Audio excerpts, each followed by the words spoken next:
حي على الفلاح. AYATUL KURSI. And this grand ayah of the Quran, Sayyidu Ayatul Quran, Sayyidatu Ayatul Quran, the grand leader, the chief ayah of the Quran, Allah Azza wa Jal describes some of His most fundamental qualities and how awesome He is, how magnificent He is, that there's no one worthy of worship or obedience in any way, shape or form except He is. Now you have to understand, Surah Al-Baqarah is a Makki surah, or Madani surah rather. The Prophet ﷺ already moved to Medina, and the Muslims, some of them have been Muslim from the very beginning, and some of them relatively new, but all of them understand the basics of Islam. And the most basic teaching of Islam is La ilaha illallah, right? It's the most basic teaching of Islam. And this far into the message of Islam, Allah chooses to reveal an ayah that goes back to the basics. This far in. This is should be like early Meccan Quran. You should be learning about La ilaha illallah. But Allahu la ilaha illahu comes, and these kinds of ayat come in Madani Quran. You know why? Because they're not just information, they're reminder. Because somebody could say La ilaha illallah and be a Muslim, but they're not conscious of what that really means. And so especially in the Madani Quran, when we hear ayat about Iman, when we hear ayat about Tawheed, they're actually a reminder to the Muslims that they need to refresh their Iman. They need to go back to those basics. That I need to hear La ilaha illallah as though I've never heard it before.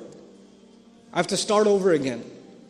And this is one of the beautiful things in our faith is this tajdidul iman, the revival of iman. Because our faith is not just an intellectual thing. Everybody knows La ilaha illallah. Everybody here knows it. There's no one in this audience that doesn't know La ilaha illallah. But you know what? Our hearts and our minds are two different things. The heart needs to be reminded of La ilaha illallah so it's shaken by it. We don't feel La ilaha illallah sometimes. The ayat in Medina that remind us of Tawheed and remind us of Allah's attributes aren't just there to teach us, they're actually there to shake us up.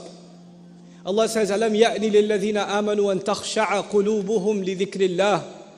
Isn't it yet time that the believers, their hearts should be full of fear from the remembrance of Allah? وَمَا نَزَلَ مِنَ الْحَقِّ. And because of whatever came down from the truth. Understand also that in Madani Quran, the word La ilaha illallah, obviously a negation of any form of shirk. And we shouldn't be associating partners with Allah. When the mushrikun of Makkah, the idol worshippers of Makkah thought about that, they thought this is negating their idols. This is negating the things that they worship, they have around the Kaaba. And Allah is saying none of those should be worshipped, only Allah should be worshipped. But when the same thing is being said to the Muslims in Medina, there are no idols. What idols are there? There's no shirk going on. So and by the way, every time La ilaha illallah is mentioned, every time it's mentioned, it's supposed to destroy some form of shirk. It gets rid of shirk. That's part of the definition of the statement. So there is another kind of shirk in Medina. A hidden kind of shirk. There's an obvious kind of shirk in Makkah. It's those idols, you can see them right in front. Al-Lat, Al-Manat, Al-Uzza. Allah mentions them by name. And on the other hand, you have another kind of shirk creeping into what is supposed to be a believing community. And this hidden form of shirk, the Quran calls it nifaq, hypocrisy. And so just like the outside shirk has to be destroyed by what? La ilaha illallah. Just like that, the inside shirk will be destroyed by La ilaha illallah. Allahu la ilaha illa huwa. Al-Hayyul Qayyum, the living, the source of all life, the maintainer of all things, and the source of all things that stand, all things that exist. When somebody internalizes that, you know what they realize? No matter how much I think I have accomplished, none of that was me. None of that was me. All of that was Allah. I have no credit. I take no credit. That is entirely given by Allah Azza wa Jal. There are so many more people that are more qualified than I am, that are more intelligent than I am, that are better spoken than I am, that Allah will not give opportunity to. And there are so many more that are much less qualified than I am, and Allah will give them way more opportunities than me, because He's the source. When you realize He's Al-Hayy, then you realize that your life isn't actually yours. It's not yours. It's a gift given by Allah, which means it can be taken at any moment because He's Al-Hayy. He's the eternally living. He's the one maintaining that life, Al-Qayyum. And if He's the one maintaining it, لَا تَأْخُذُهُ سِنَةٌ وَلَا نَوْمٌ. Anyone else, any other living thing needs sleep, needs rest, needs downtime. Sleep doesn't get a hold of him. No slumber or sleep. He doesn't get drowsy. He doesn't get sleepy. لَهُ مَا فِي السَّمَاوَاتِ وَمَا فِي الْأَرْضِ. This is, by the way, it comes up so much in the Quran, we don't even think about it. He keeps saying He owns everything in the skies and the earth. He owns everything in the skies and the earth. By the way, He says He owns everything in the skies and the earth, or whatever lies in the skies and the earth exclusively. He is the only owner of the skies and the earth. You know when you buy your house and your name's on the title? It says owner and it says your name.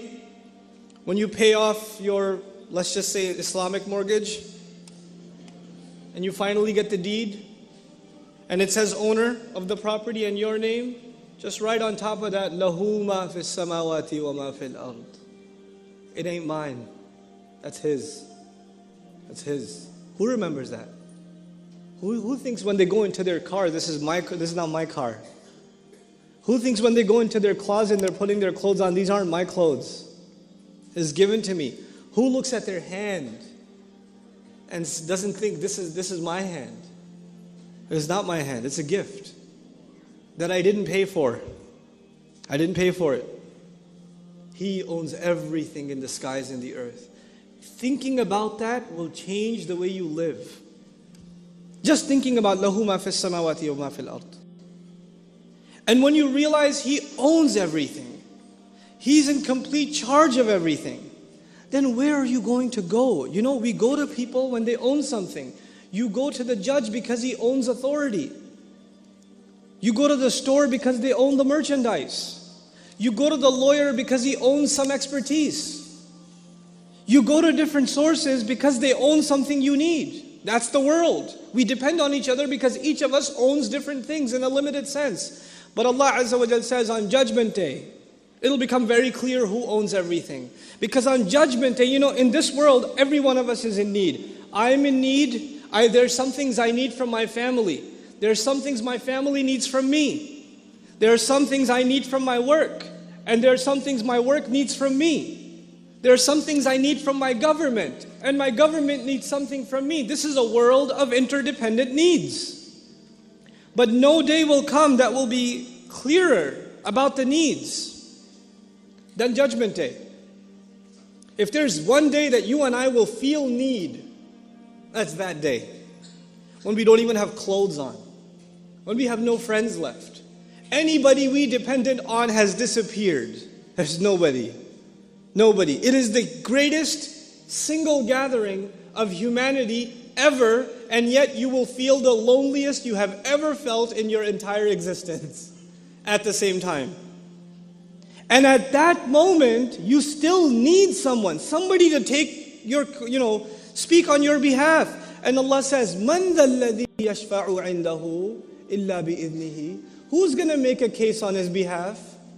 Except unless if Allah gives him permission. Who are you going to get? You're going to need somebody to speak on your behalf.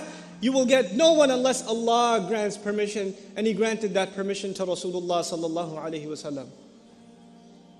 You know, this is an honor given to the messenger. But even the way it's said, man dha, not man alladhi, man dha alladhi. That dha there is very important. It's even hard to communicate in English what that dha is doing there in the ayah. Man dha alladhi yashfa'u. Who at all? Anyone out there want to speak on this guy's behalf? Anyone there? Man dha alladhi yashfa'u indahu illa bi'idhnihi. And then you come before, this is Judgment Day, is court. You're coming before the judge. And when you come before the judge, you're supposed to bring your case. And if you're trying to defend if you're the accused, and you're in court, when you come before the judge, then you're supposed to say, Assalamu alaikum wa rahmatullah. If you enjoyed this video, please do share it with friends and family. If you want to see more videos from this series, click on the box at the top.